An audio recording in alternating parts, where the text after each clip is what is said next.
Bom dia, tudo bem com você?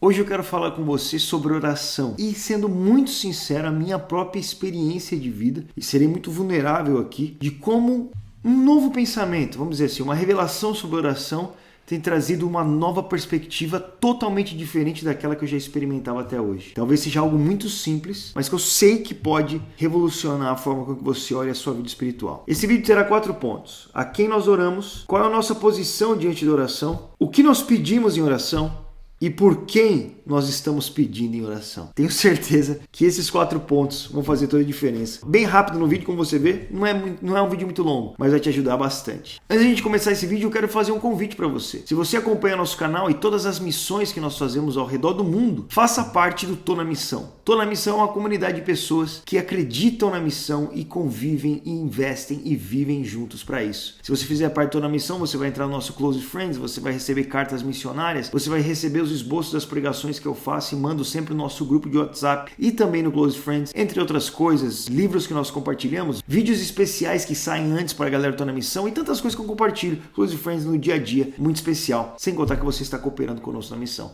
Então considere fazer parte, o link está aqui embaixo. Galera, deixa eu pegar a Bíblia, porque eu quero ler para você e eu vou ler aqui no computador, vai ser mais rápido. Mas o que eu quero ler com você está em Lucas, no capítulo 11. Olha que interessante. Certo dia, Jesus estava orando em determinado lugar. Tendo terminado, um dos seus discípulos lhe disse: Senhor, ensina-nos a orar, como João ensinou os seus discípulos também. Todos nós sabemos que a oração é o caminho para se falar com Deus. Se você fizer uma pesquisa, você vai ver que mais da metade do mundo diz orar. No Brasil, as pessoas, 90% das pessoas oram ou mais, né? E não importa o lugar que você esteja.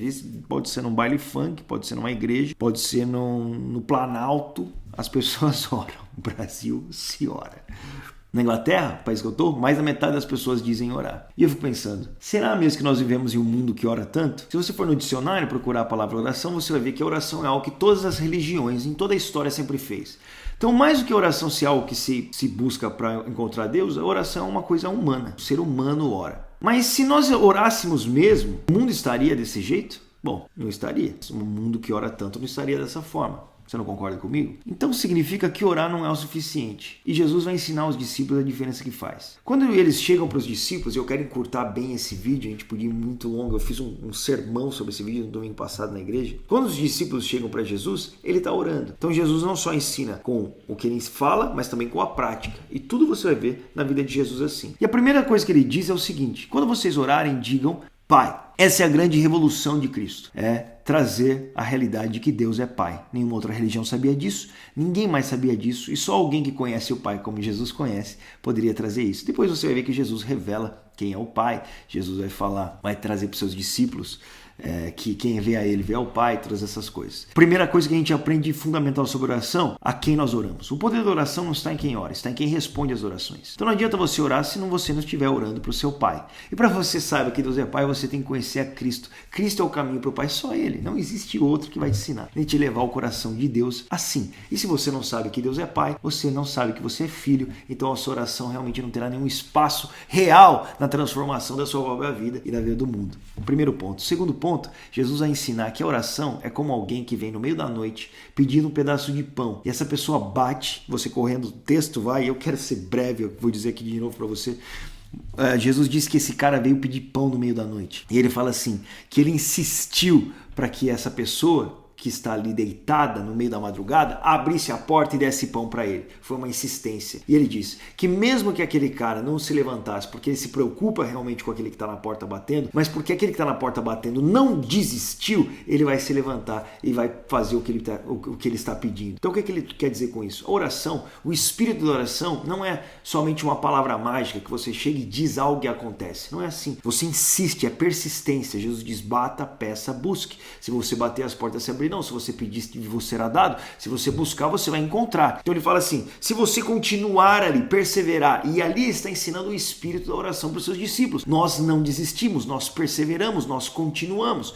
O importante perceber que aquele cara é movido por uma necessidade. Muitas vezes a oração é isso. Nós estamos ali perseverando. Então Jesus diz, eu não oro só um dia. Ele é encontrado todos os dias orando. É uma perseverança, é continuidade. É aquele espírito de resiliência na oração. Você vai ver isso acontecendo em outros momentos. Então não desista porque você orou aqui e não aconteceu, dizer que não vai acontecer mais. Persista em oração. Esse é o espírito que Jesus está passando. Uma outra coisa importante é que Jesus diz que ele fará. Que se nós que somos maus sabemos dar bons presentes, quanto mais o nosso Pai Celestial não nos dará. Então você pede para o Pai, você persiste em oração e o Pai te dará. Mas aí ele termina dizendo o seguinte: quanto mais o vosso Pai não vos dará do Espírito Santo aqueles que o pedir. Aqui é um ponto muito importante. Primeiro, você pede ao Pai. Segundo, você é resiliente, você persevera em oração. E terceiro, peça pela coisa certa. E é interessante que esse relato de Lucas, ele vem logo depois do relato que ele conta sobre Marta e Maria, que Jesus diz para Marta: Maria escolheu a coisa certa, que é Jesus. Então quando você estiver orando, peça pelo que realmente importa. Buscar em primeiro lugar o reino dos céus e sua justiça.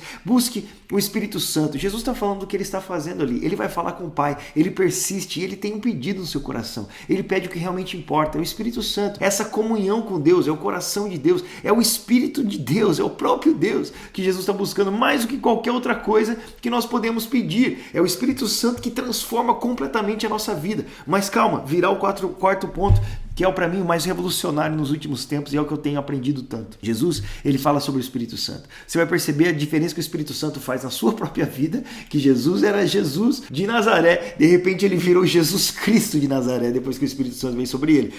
É muito louco o que acontece. Os discípulos da mesma forma, quando o Espírito Santo vem, a igreja começa. Então, o Espírito Santo é a nossa resposta, é o que nós precisamos realmente. Mas aí vem o quarto ponto. E esse ponto, meu irmão, é o que eu nunca tinha reparado e é o que tem mudado a minha vida de oração completamente. Qual é esse ponto? Quando Jesus está ensinando sobre aquele que vem no meio da noite pedir pão, que ele vai ditar o que é a oração para os seus discípulos, ele diz que aquele no meio da noite que veio para pedir pão, ele não veio pedir pão para si mesmo. Olha o que a Bíblia diz. Versículo 5. Amigo, empreste-me 3 pães, porque um amigo meu chegou de viagem e não tenho nada para lhe oferecer. O que Jesus está ensinando aqui? E esse é o coração da oração que Jesus está passando para os seus discípulos. Ele diz, quando nós estamos orando, falando ao Pai, insistindo, pedindo mais o Senhor, nós não estamos fazendo por nós mesmos, nós não pedimos em nosso favor, nós pedimos para um amigo que está com fome. E esse coração de Jesus nós vamos ver se repetir na vida dos discípulos, na vida de Cristo. Você vê a sua última oração diante do Pai, ele pede pelos discípulos. Você vê Paulo numa prisão orando pela igreja. Em Efésios, no capítulo 3, deixa eu ler para você, só para você ter uma ideia. Paulo diz, por essa razão ajoelho-me diante do Pai, de quem toda a família nos céus e na terra recebe o nome. Oro para que, segundo as riquezas de sua glória, ele os fortaleça poderosamente no íntimo por meio do seu Espírito. Paulo numa prisão é aquele que deveria estar pedindo oração, não é? Mas não, ele se ajoelha. Imagina você se ajoelhar diante de Deus, não para orar por si mesmo. O que Jesus está ensinando aos seus discípulos? Você quer aprender a orar? Então ore. E quando você orar, você fale com Deus, você persiste, você pede, mas não é por você. É interessante que na oração do Pai Nosso, quando ele diz, Pai Nosso que estás no céu, santificado seja o teu nome, venha a nós o teu reino, seja feita a tua vontade, assim na terra como no céu. Dai-nos o nosso pão de cada dia. Nunca é no singular, é sempre no plural. Meu irmão, isso tem mudado a minha vida. Todas as manhãs, quando eu estou me colocando diante de Deus, eu não estou orando mais por mim mesmo. Tem uma lista de pessoas. Eu oro pela missão. Eu oro pelas pessoas que estão conosco, pela minha família, pelos pastores. Eu oro por cada nome do Tô na Missão. Eu vou cada nome, cada pessoa orando, porque é isso que a igreja faz. A igreja não ora por si mesma, ela ora por outra pessoa. É isso o coração de Cristo, é o coração de Paulo, é o coração dos discípulos. Nós nos ajoelhamos diante de Deus, não para pedir pelos nossos próprios interesses, mas para que Deus faça pelos outros. E eu posso dizer para você, se você fizer isso, você vai experimentar os melhores dias da sua vida espiritual. Acredite em mim. Comece a orar. Ore. Se ajoelhe diante de Deus para orar por alguém. Isso é algo que nós temos falado aqui na igreja. Isso é algo que nós falamos na equipe. Eu não quero que a minha equipe, aqueles que estão conosco, a minha família, se preocupem em orar por eles mesmos. Porque eles devem saber que existem outras pessoas orando por ele. Então, eu estou orando por você. Você pode orar por outro alguém. Não se preocupe. Você está coberto em oração. Eu estou orando por você, ore por outra pessoa. E eu também estou tranquilo, porque eu sei que alguém está orando por mim. E se um orar pelo outro, meu amigo, nós veremos Deus derramar. Ele diz, quanto mais do Espírito Santo eu vos darei. Para a nossa própria vida é muito limitado, mas se nós enxergamos o mundo lá, aí nós precisamos muito mais de Deus do que a gente pode imaginar. Então ore. Tire o seu tempo para orar. Ore por alguém. Ore como Jesus orou. Deus abençoe. Foi muito bom estar com vocês. Em breve nós estamos juntos. Vai ter Outreach Lab, que é um treinamento missionário para as igrejas. Se inscreva aqui embaixo. E não se esqueça, faça parte do Toda Missão. Isso nos ajuda bastante. Deus abençoe. Falou, falou, falou.